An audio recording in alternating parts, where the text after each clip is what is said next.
Suasana pembukaan rangkaian Hari Kesatuan Gerak atau HKG PKK di Kota Makassar berlangsung meriah. Kamis, 9 Juli 2026. Ribuan kader PKK dari berbagai provinsi memadati Hotel Claro Makassar di Jalan AP Petarani untuk mengikuti agenda nasional tersebut. Seluruh peserta tampil kompak mengenakan seragam hijau khas PKK yang memenuhi area kegiatan. Acara ini dihadiri Ketua Harian Dekranas Tri Suswati Karnavian, Wakil Ketua Harian 2 Dekranas Sri Suparni Bahlil, para Ketua Dekranasda Provinsi, hingga kabupaten dan kota se-Indonesia. Di tengah ramainya acara, perhatian peserta tertuju pada Ketua Dekranasda Provinsi Kalimantan Timur, Sarifah Suraidah. Istri Gubernur Kalimantan Timur Rudi Masud itu menjadi pusat perhatian berkat penampilannya yang anggun dengan balutan seragam PKK bernuansa hijau.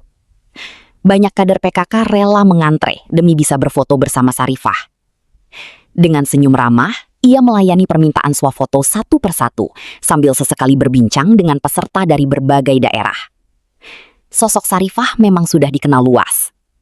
Selain aktif mendampingi program pemerintahan, ia juga konsisten mendorong pengembangan industri kerajinan dan pemberdayaan UMKM di Kalimantan Timur.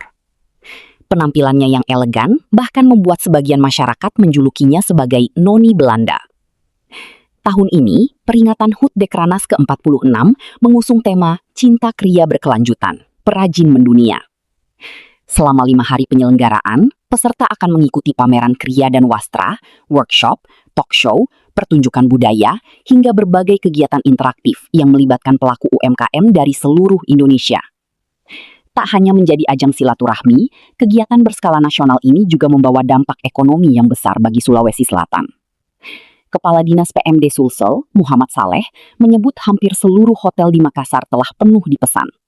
Jasa rental mobil juga habis di-booking, sementara restoran dan kafe diperkirakan dipadati ribuan tamu selama rangkaian kegiatan berlangsung. Ketua Panitia HKG PKK dan HUT Dekranas 2026, Iqbal Suhaib, mengatakan momentum ini diharapkan mampu menggerakkan sektor perhotelan, transportasi, kuliner, UMKM, hingga ekonomi kreatif di Sulawesi Selatan. Panitia juga menyiapkan paket wisata ke sejumlah destinasi unggulan, mulai dari Malino di Kabupaten Goa, Toraja, Bantimurung di Maros, hingga Taman Nasional Takabonerate di Kepulauan Selayar.